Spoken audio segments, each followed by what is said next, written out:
ដើម្បីយើងទៅ download វីដេអូដែលកម្មវិធីខ្ញុំបង្ហាញនៅវីដេអូមុនណាអញ្ចឹងយើងចូលទៅកាន់កម្មវិធីហ្នឹងមកដើម្បីធ្វើការ download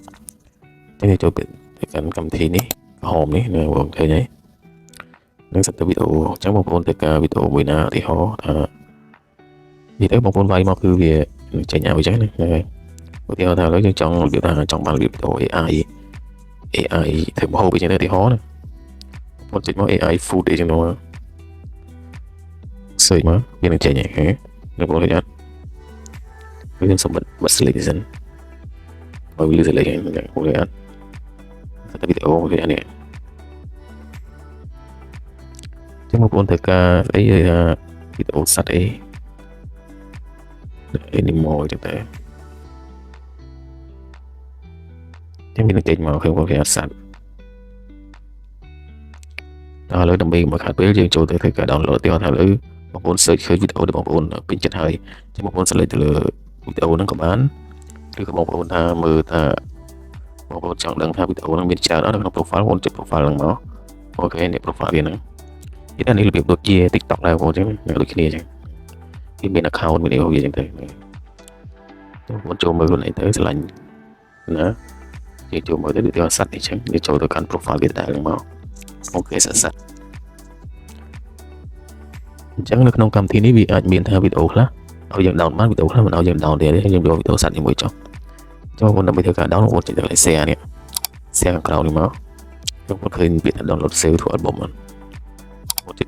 save មកឃើញវាលោតទៅអញ្ចឹងវា download ហ្នឹងហើយអញ្ចឹងបើសិនបើករណីមួយទៀតបើសិនថា download នឹងវាឲ្យតែវាមានវីដេអូខ្លះវាឲ្យអញ្ចឹងបងប្អូនជួយខ្ញុំ search វាមានវីដេអូខ្លះវាឲ្យតែជួយខ្ញុំ search យកវីដេអូមួយនេះខ្ញុំយកនេះ ID ដោយសារតែខ្ញុំមាន save នេះទីហោថាក្នុងវីដេអូស្អាតៗនេះមួយចុះចឹងករណីថាវីដេអូស្អាតៗនេះមួយអញ្ចឹងវាមានវីដេអូខ្លះវាឲ្យ down វីដេអូខ្លះក៏វាឲ្យ down ដែរអញ្ចឹងណាតែយើងនៅតែមានវិធីឲ្យយកវាបានអញ្ចឹងវីដេអូហ្នឹងអញ្ចឹងបងប្អូនចុចកន្លែង share ដែរមក share នេះមកបងប្អូនជាមួយខ្ញុំចុចកន្លែង save album មកវាឲ្យទេឃើញអត់វាលុតនេះគេឲ្យទេអញ្ចឹងដើម្បីធ្វើមិនបានយើងចុចកន្លែង share ដែរមកហើយចុចពាក្យ copy link នេះ copy link ណាហើយអញ្ចឹងបងប្អូនចូលទៅកាន់ Telegram បាយមក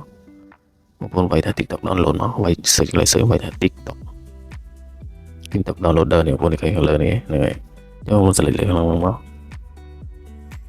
អញ្ចឹងបងប្អូនយក link ដែលយើង copy មិញយកមកផាសហ្នឹងមកហើយបងប្អូនចុចសញ្ញាបញ្ជូននេះទៅអញ្ចឹងវីដេអូហ្នឹងវានឹងបង្ហាញមកយើងឃើញនេះនៅខាងលើអញ្ចឹងវានឹងបង្ហាញមកបងប្អូនក៏ select លើវីដេអូហ្នឹងមកហើយដើម្បី download បានឲ្យវាដើរចប់ចេះសិនមកហើយបងប្អូនចុចលើវាមួយហើយសញ្ញា trace 3ខាងលើនេះបងប្អូនចុចសញ្ញា trace 3ហ្នឹងមកបងប្អូនយកពាក្យថា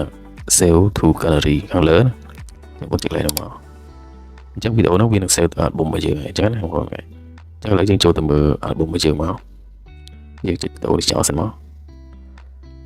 នេះបងប្អូនឃើញអត់វីដេអូយើង down មិញហ្នឹងនេះ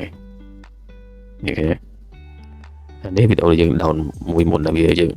អាចយើង down ណាដែលយើង down បានណាតែនេះយើង down បានយើងមានវិធីផ្សេង